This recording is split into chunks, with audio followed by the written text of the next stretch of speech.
Soviet Union, November 24th, 1938. Just outside Moscow, deep in the forest, Joseph Stalin sits alone in his secret home. Armed guards and anti-aircraft guns protect him. No one is allowed in without permission. Only one woman can come and go freely.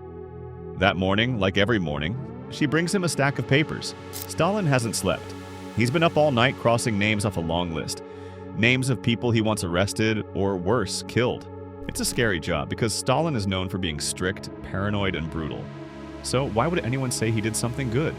Well, that's what we're going to explore. Welcome to Peak Visibility, where we pull back the curtain on the darker side of Stalin's rule and uncover the surprising, often overlooked ways his legacy still affects the world today. You see, while Stalin is remembered for fear and control, there's a side to his rule most people don't talk about.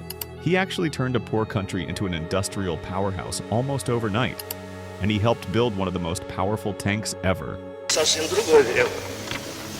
Теперь, когда от Китая и Кореи до Чехословакии и Венгрии появились новые ударные бригады в лице народно-демократических стран, теперь нашей партии легче стало бороться. Да, и работа пошла веселее. And what if I told you people didn't have to pay rent during his regime? And everyone, even women, felt safe walking the streets. So, while Stalin ruled with fear and control, some of his choices ended up shaping a stronger, safer Soviet Union in ways you might not expect. One surprising thing Stalin did was turn the Soviet Union from a mostly farming country into a powerful industrial nation very quickly.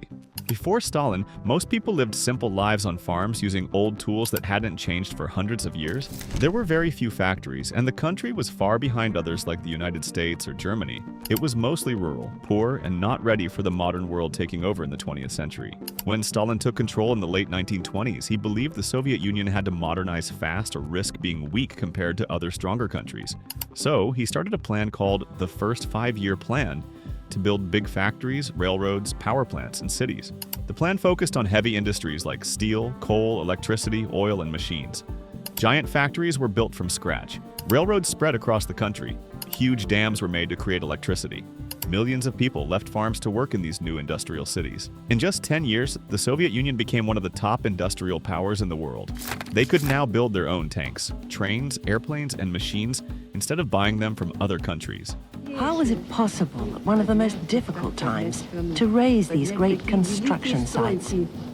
It was only possible through the unity of the people and the love of the people for their idol. Because for us, Stalin was an idol. For many people, industrialization brought big changes. New jobs appeared, schools opened to teach skills, and whole new cities grew from nothing. Life was hard, but many people felt proud and hopeful because the country was moving forward and fast. Stalin's plan caused a lot of suffering, but it also pulled the Soviet Union out of poverty and into a new modern age. It laid the foundation for the USSR to become a superpower, something many thought impossible just a few years before. And with all that new steel, factories, and technology came something else, a machine that would change the course of the war and become one of the most feared weapons ever built, the T-34 tank. 2.7 meters wide, 7.5 meters long, 2.1 meters tall, it weighs 32 tons. Big turret, quite a low profile. Everything about this tank screams efficiency and functionality. Before World War II, most Soviet tanks were old and weak. They couldn't match the better, newer tanks used by Germany. Stalin knew this had to change. So, because of all the factories and steel made during his industrial plans, the Soviet Union could build a new, better tank. That new tank was called the T-34, and it became very important in fighting the Nazis. But what made the T-34 so special? First, it had thick armor that was slanted, which made it harder for enemy bullets and shells to break through. Second, it had a strong gun that could destroy most German tanks quickly. Third, it was fast and tough, so it had the ability to drive through mud, snow, and rough land where other tanks got stuck or broke down. Even though Germany started the war with better tanks, the T-34 helped the Soviet army fight back. It was cheap to make, easy to fix, and they built over 80,000 of them during the war.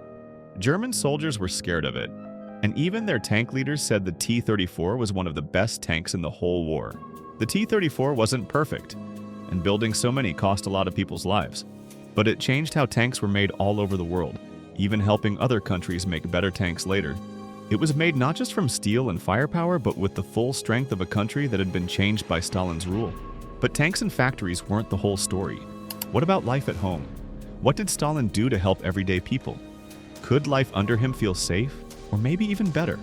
Stalin is often remembered for being strict and scary, but some parts of life in the Soviet Union got better while he was in charge, especially housing, healthcare, and safety.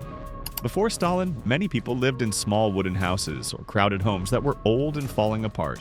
In the countryside, families sometimes shared space with animals. There weren't many modern buildings, and life was hard. But as Stalin built more factories and cities, new apartment buildings went up all across the country. These homes weren't fancy, but they were warm, strong, and best of all, they were free. For many people, it was the first time they had running water, electricity, and toilets. Healthcare and education also improved. The government built schools and hospitals, even in small towns. Doctors were trained, vaccines were free, and more people learned to read and write.